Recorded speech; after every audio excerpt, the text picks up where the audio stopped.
Assalamualaikum warahmatullahi wabarakatuh.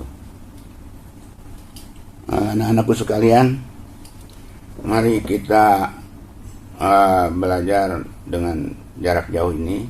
Dan sebelum kita melaksanakan pembelajaran ini, mari kita berdoa semuanya sesuai dengan agamanya masing-masing. Berdoa mulai. Ya kan.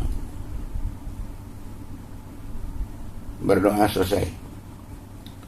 Anak-anakku, materi yang akan disampaikan pada saat ini cukup penting ya. Penting, yaitu tentang pemberhentian pegawai. Kenapa penting? Karena dengan mengetahui peraturan, prosedur pemberhentian itu, ini bisa mencegah terjadinya konflik ya. Terjadinya perselisihan antara pegawai dengan perusahaan atau lembaga. Jadi kita harus tahu peraturan-peraturan tentang pemberhentian pegawai. Baik, kita akan mulai dulu dengan pengertian ya. Pengertian pemberhentian pegawai. Ini ada di dalam Undang-Undang Nomor 13 Tahun 2003 ya. Bagaimana menurut undang-undang itu? PHK atau pemutusan hubungan kerja adalah pengakhiran hubungan kerja karena sesuatu hal ya tertentu, yang mengakibatkan berakhirnya hak dan kewajiban antara pegawai dan perusahaan atau lembaga. Nah, itu menurut Undang-Undang Nomor 13 Tahun 2003 ya, tentang pemberhentian. Kemudian menurut Hasibuan, seorang ahli, tahun 2001 sampai 2005 ya. Pemberhentian pegawai menurut dia adalah pemutusan hubungan kerja seorang pegawai dengan organisasi atau perusahaan karena sebab-sebab tertentu ya, yang diatur dalam anggaran dasar dan anggaran rumah tangga ya, serta peraturan perundang-undangan yang berlaku. Jadi kalau di perusahaan itu merujuk kepada anggaran dasar dan anggaran rumah tangga dari perusahaan itu ya. Tapi juga tetap akan memperhatikan juga tentang peraturan perundang-undangan yang berlaku ya. Itu mengenai pengertian menurut siapa? Hasibuan ya. Jadi nanti kamu cari lagi pengertian dari beberapa ahli ya, banyak itu. Bapak ambil 2 aja, yaitu dari Undang-Undang Nomor 13 Tahun 2003 dan dari Hasibuan. Nah, dari pengertian di atas, pemberhentian pegawai harus berdasarkan peraturan ya. Jadi tidak seenaknya. Harus berdasarkan peraturan dan perundang-undangan yang berlaku. Kenapa? Supaya tidak timbul konflik gitu ya. Tidak timbul perselisihan antara pegawai dengan perusahaan. Jadi kalau mengacu kepada peraturan-peraturan yang sudah ada, diharapkan kedua belah pihak itu menerima secara sukarela ya. Itu harapannya. Oleh karena itu peraturan harus tahu. Selain berdasarkan peraturan yang berlaku dan terdapatlah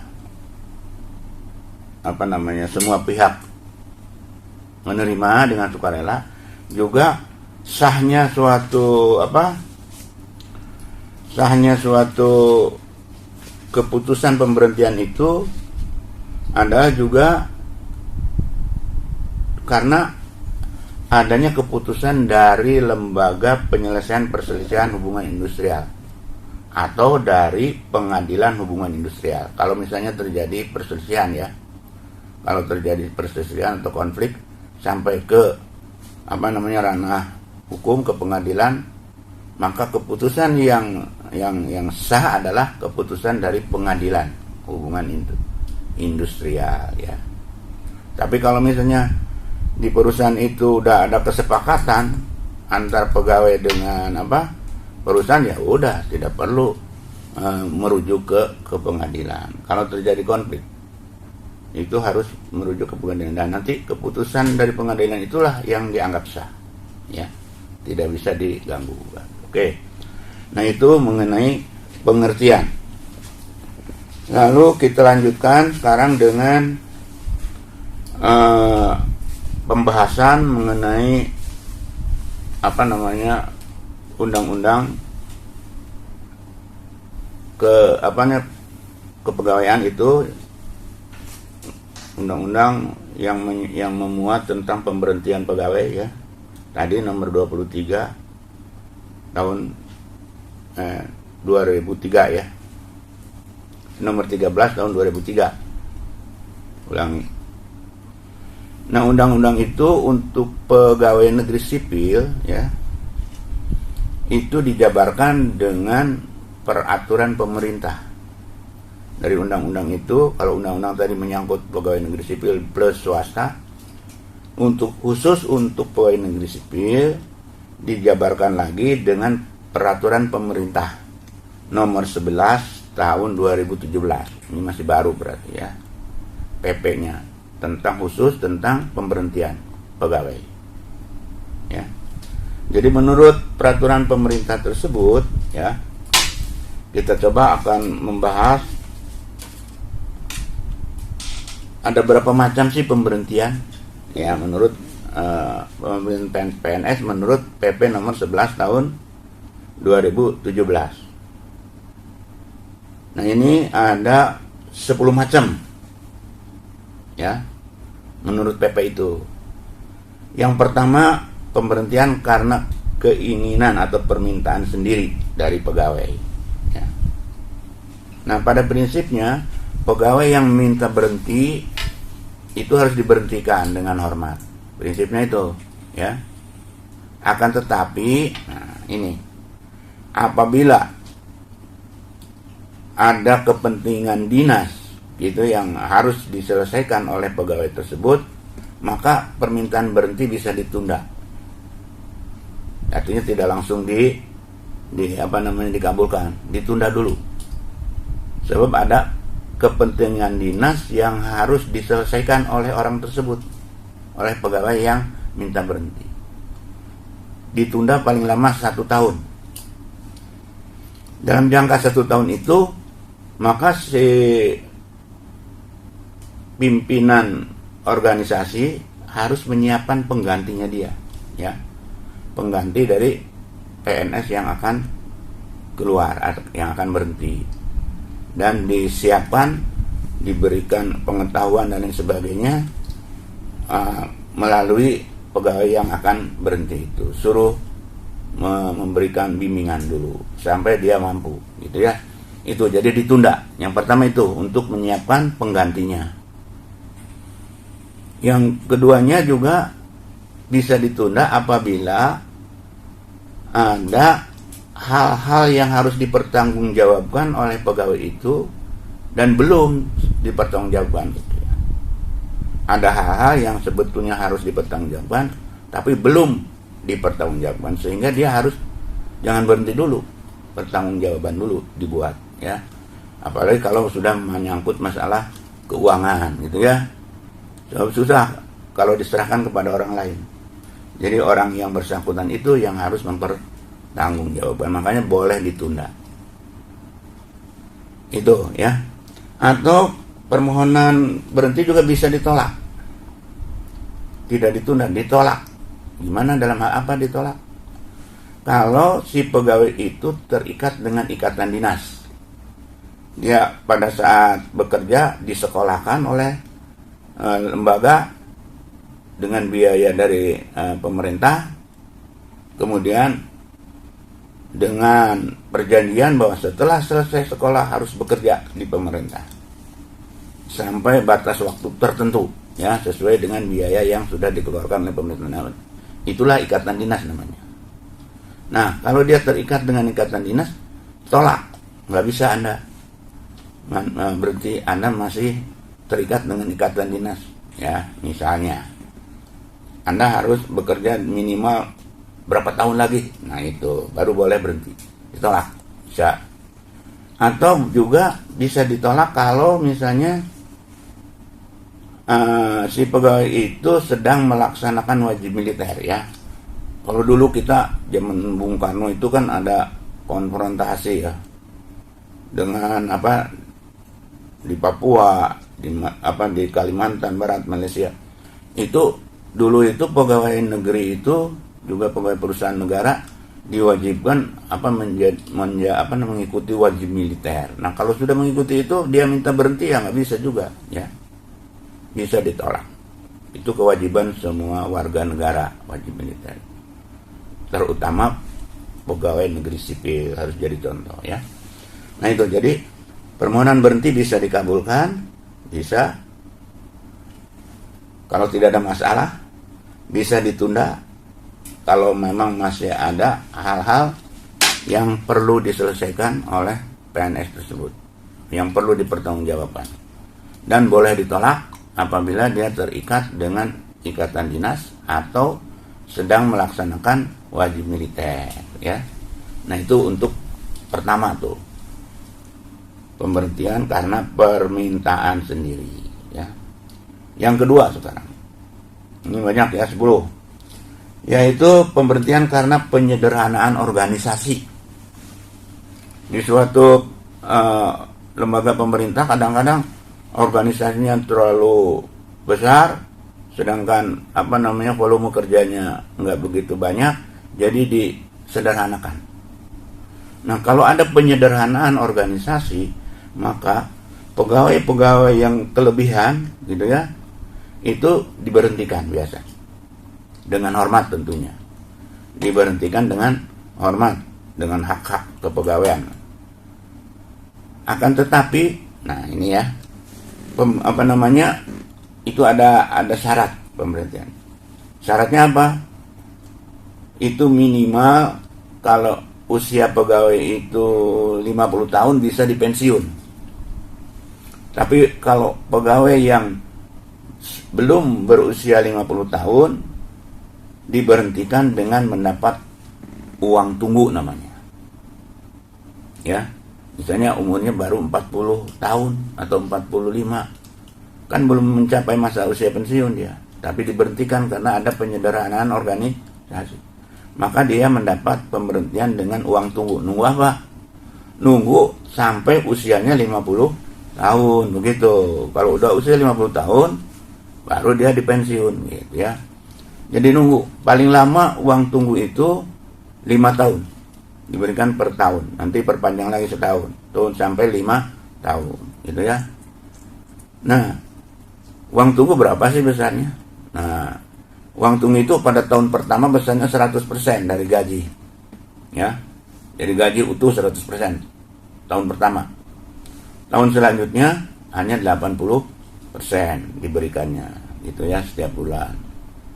Sampai selama jadinya 5 tahun, ya.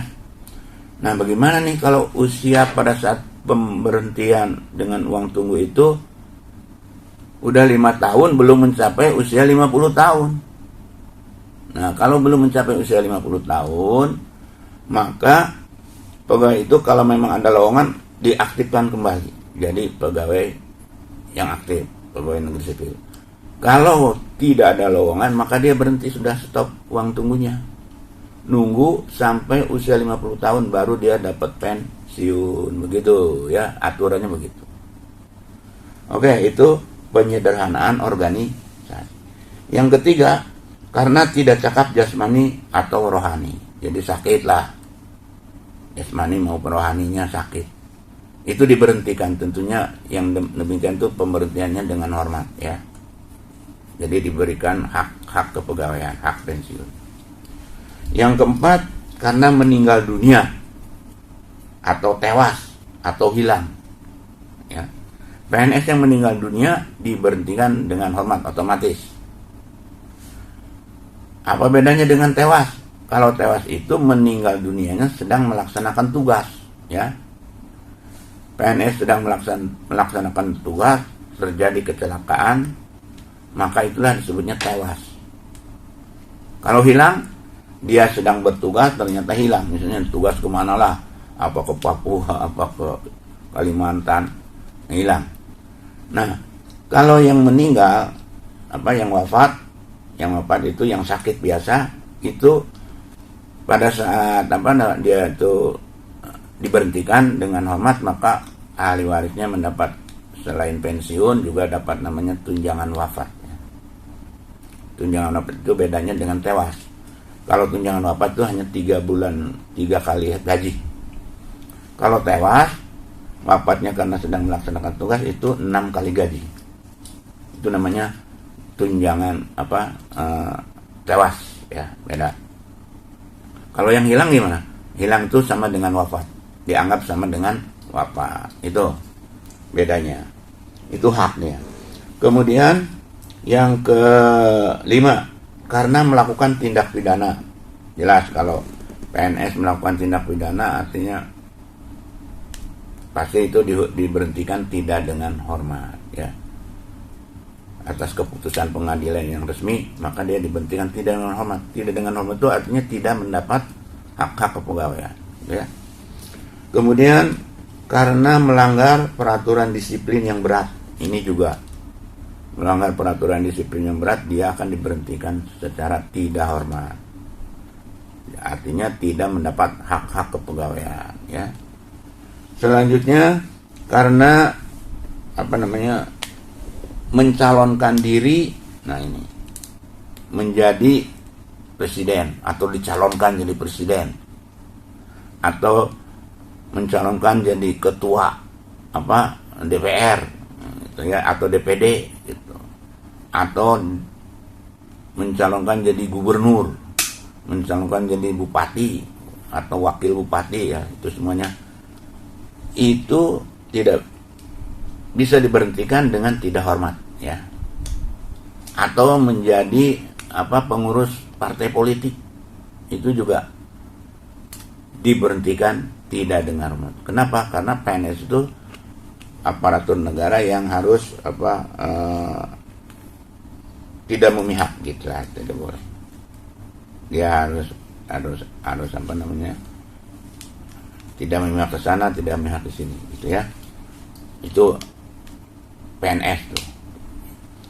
Nah, itu kalau dia mencalonkan jadi presiden, jadi gubernur, jadi anggota DPR, DPRD atau DPD, itu harus berhenti dan diberhentikan tidak dengan hormat. Termasuk kalau dia jadi pengurus partai politik, ya, harus diberhentikan dengan hormat, ya.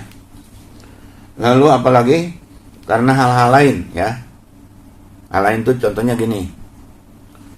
Apabila seorang PNS sudah melaksanakan cuti di luar tanggungan negara, itu biasanya 1-2 tahun, ya, cuti luar tanggungan negara.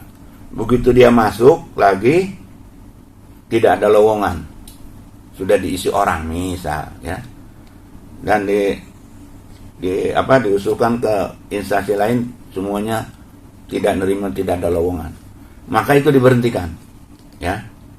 Diberhentikan dengan hormat, ya, artinya dengan mendapat hak-hak pensiun.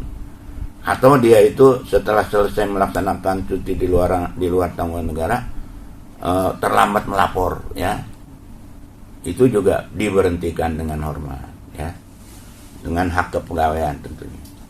Dan ya itu hal lain, ya. Dan yang terakhir adalah pemberhentian karena mencapai batas usia pensiun. Itu tentu saja kalau sudah mencapai batas usia pensiun diberhentikan. Berapa sih batasnya? Di sana sudah dijelaskan dalam PP nomor 11 itu, yaitu 58 tahun untuk pegawai pejabat administrasi dan fungsional muda. Kemudian 60 tahun untuk pejabat fungsional madya. 65 tahun untuk pejabat fungsional ahli utama. Itu ada ketentuannya, ya. Besarnya pensiun itu, ya. ketentuan pensiun ada aturannya. Dan nanti kamu bisa bacalah melalui sumber-sumber yang ada. Oke, itu batas usia pensiun ya. Ulangi, untuk pejabat administrasi usianya 58 tahun batasnya. Untuk pejabat fungsional media itu 60 tahun. Termasuk guru 60 tahun loh, termasuk fungsional media. Guru, dokter gitu ya. Terus untuk penjabat fungsional ahli utama itu 65 tahun. Batas usia pensiun. Tapi kalau secara umum yang tadi Bapak udah mengatakan usia pensiun minimal 50 tahun itu kalau terjadi hal-hal di luar yang tadi yang pensiun yang resmi itu ya. Oke, kita lanjutkan sekarang dengan macam-macam pemberhentian. Tadi sudah ya. Pegawai negeri sudah. Sekarang macam-macam pemberhentian pegawai swasta. Ada. Tadi kita khusus pegawai negeri. Biasanya PP nomor 11. Nah, sekarang pemberhentian pegawai swasta apa aja sih? Nah, pegawai swasta juga banyak macamnya. Yang pertama ya, karena keinginan perusahaan ya. Jadi ada keinginan perusahaan, ada keinginan pegawai. Sekarang kita bahas tentang karena macam-macam pemberhentian pegawai swasta karena keinginan perusahaan apa aja.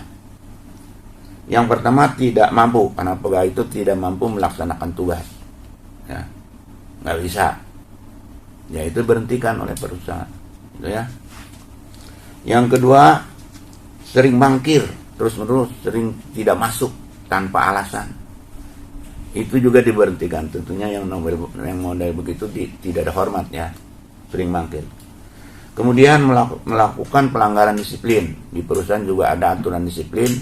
Dia sering melakukan pelanggaran, ya mungkin diberhentikan juga, tidak hormat biasanya ya. Selanjutnya melakukan tindak pidana. Nah, oleh pengadilan diputuskan melanggar atau tindak pidana, itu juga diberhentikan. Yang selanjutnya karena sering sakit-sakitan ya itu kalau sakit-sakitan terus kan perusahaan rugi tuh.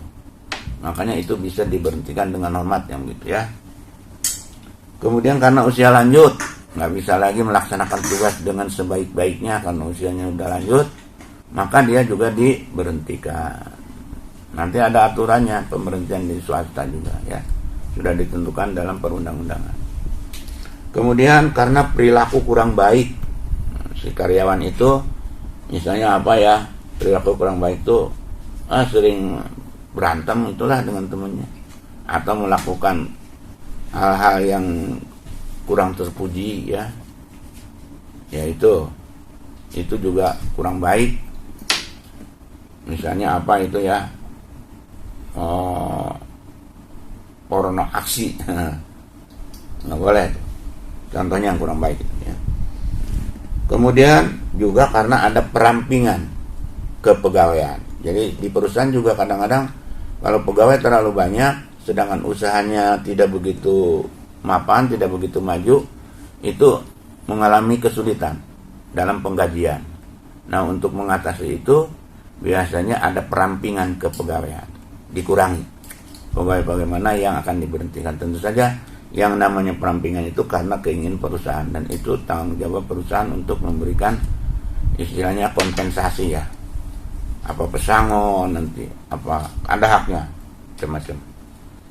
Nah, itu karena pemberhentian karena keinginan perusahaan. Lalu ada pemberhentian karena keinginan pegawai itu sendiri, pegawai swasta ya. Apa itu contohnya?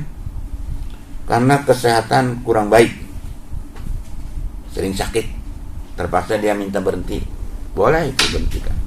Yang kedua karena ingin melanjutkan pendidikan misalnya ya. Jadi si pegawai itu saya mau meneruskan ini pendidikan aja dah, ya terpaksa harus berhenti ya. Sebab di perusahaan tuh kadang-kadang nggak mau tuh beri ikatan dinas. Berhentilah silakan.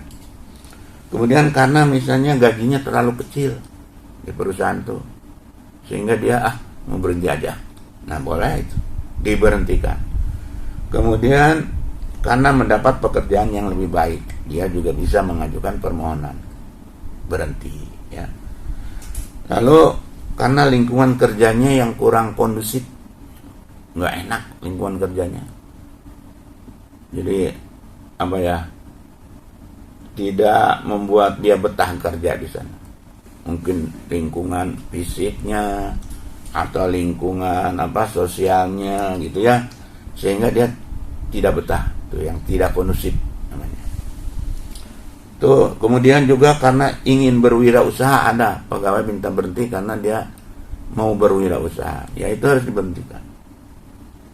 Kemudian juga karena ada perlakuan perusahaan yang kurang adil, si pegawai itu akhirnya minta berhenti. Kenapa sih tidak adil perusahaan?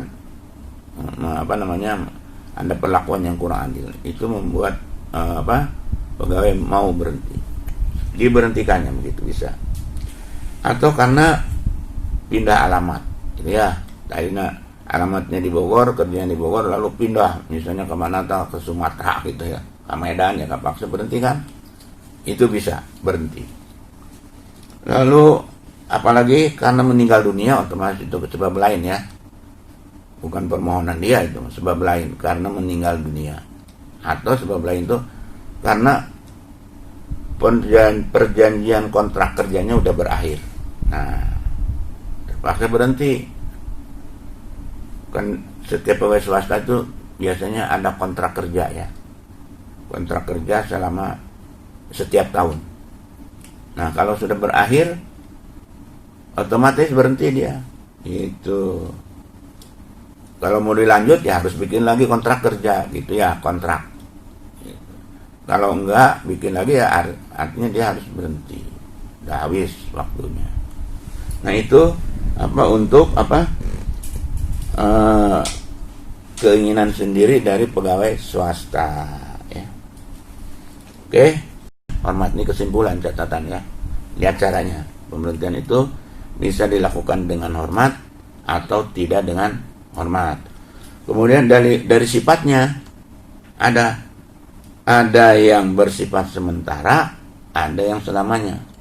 Nah nanti Bapak jelaskan sementara nanti ya. Yang bagaimana sih yang sementara itu? Kalau pegawai itu sedang dalam pemeriksaan yang berwajib ya, karena diduga melakukan tindak pidana, dia diberhentikan dulu sementara, biasanya gitu. Atau dia sedang dalam pemeriksaan yang berwenang karena melakukan tindak pelanggaran disiplin. Nah selama dalam pemeriksaan dia diberhentikan sementara. Kalau nanti terbukti tidak salah, diangkat kembali, gitu, nggak diberhentikan. Kalau salah ya langsung diberhentikan, itu sementara. Dan ada pemberhentian yang sifatnya selamanya, yaitu kan model pensiun, model dan lain sebagainya ya. Terus dilihat dari penyebabnya, pemberhentian itu ada dua, yaitu ada tiga bahkan.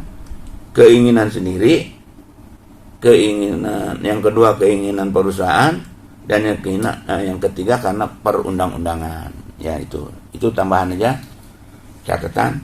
Jadi ada beberapa macam pemberhentian. Itu barangkali beberapa materi yang Bapak sampaikan untuk kali ini, dan nanti Bapak beri tugas kamu agar membuat rangkuman apa yang disampaikan di video ini, dirangkum, dan tugas selanjutnya kamu mencari beberapa sumber ya peraturan pemberhentian ini, baik dari buku maupun dari peraturan-peraturan. Nanti setelah kamu peroleh, nanti disampaikan ke sekolah. Itu saja ya materi pada hari ini, mudah-mudahan dapat kamu pahami ya dengan sebaik-baiknya. Sekian. Wassalamualaikum warahmatullahi wabarakatuh.